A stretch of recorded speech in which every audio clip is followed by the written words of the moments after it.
Bata pa lamang ay idolo na ni Pangulong Rodrigo Duterte ang bayaning si General Gregorio del Pilar. Ito ang inihayag ng Pangulo sa kanyang talumpati matapos pangunahan ang pag-aalay ng bulaklak sa bantayog nina Marcelo H. del Pilar at Gregorio del Pilar sa Malolos, Bulacan. Sinabi ng Pangulo na nais niyang magtungo sana sa Tirad pa sa Ilocos Sur kung saan naganap ang pakipagbakbakan ni General del Pilar sa mga Amerikano subalit masyado aniyang malayo ito. Hinikayat ni Duterte ang sambayanan na igalang ang iniwang pamana ng dalawang bayani sa pamamagitan ng paggawa ng kabutihan sa kapwa lalo na ngayong panahong nahaharap ang bansa at buong daigdig sa matinding krisis. Born November 14, 1875 in Bulacan, Philippines. Gregorio del Pilar Sempio was one of the youngest generals in the Philippine Revolutionary Forces.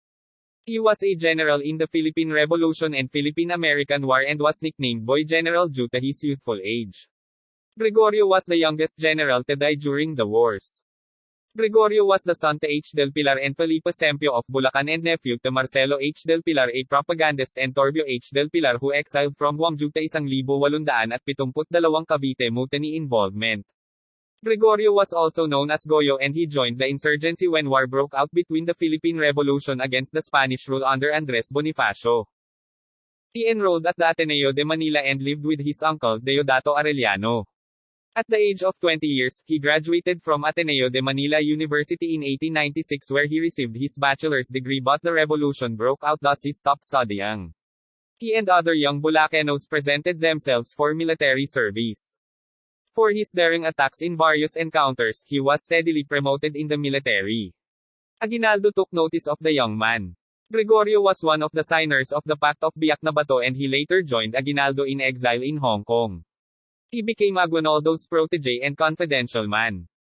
On May 1898, upon resumption of hostilities against Spain, Aguinaldo designated him dictator of the province of Bulacan and Nueva Ecija. On June 1, 1898, he landed at Kailanto with rifles, established his headquarters at Matungao and started the siege of Bulacan. The Spanish troops signed the terms of surrender for the Spaniards while Gen. Gregorio del Pilar signed for the Filipino troops. He continued his battles in Manila, Caloocan and Bulacan. He was sent to represent the military and the president in the two peace missions offering a ceasefire to the Americans after the fall of Malolos. He was made the military governor of Pangasinan and the right-hand man of Gen. Aguinaldo. On November 22 he was ordered to defend and protect the Tirad Pass to cover the retreat of President Aguinaldo. On the morning of December 2, 1899, Americans of the 33rd Infantry Volunteers under Major Peyton C. March stormed Tirad Pass. With the aid of a spy, Jose Gallet, he revealed a secret approach to the Americans. This caused the defeat of the troops of Gregorio del Pilar. He died in the Battle of Tirad Pass where he was fighting against Texas Regiment and Infantry Regiment. An American officer, Lt. Dennis P. Quinlan ordered his men to give honor to the fallen but valorous foe. Likewise, the National Historical Institute and his townmates in Bulacan also gave him the highest recognitions. On the morning of December 2, 1899, Americans of the 33rd Infantry Volunteers under Major Peyton C. March stormed Tirad Pass. With the aid of a spy, Jose Gallet, he revealed a secret approach to the Americans. This caused the defeat of the troops of Gregorio del Pilar. He died in the Battle of Tirad Pass where he was fighting against Texas Regiment and Infantry Regiment.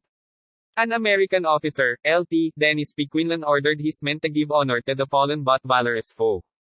Likewise, the National Historical Institute and his townmates in Bulacan also gave him the highest recognitions. Good day friends, be patient with my short story.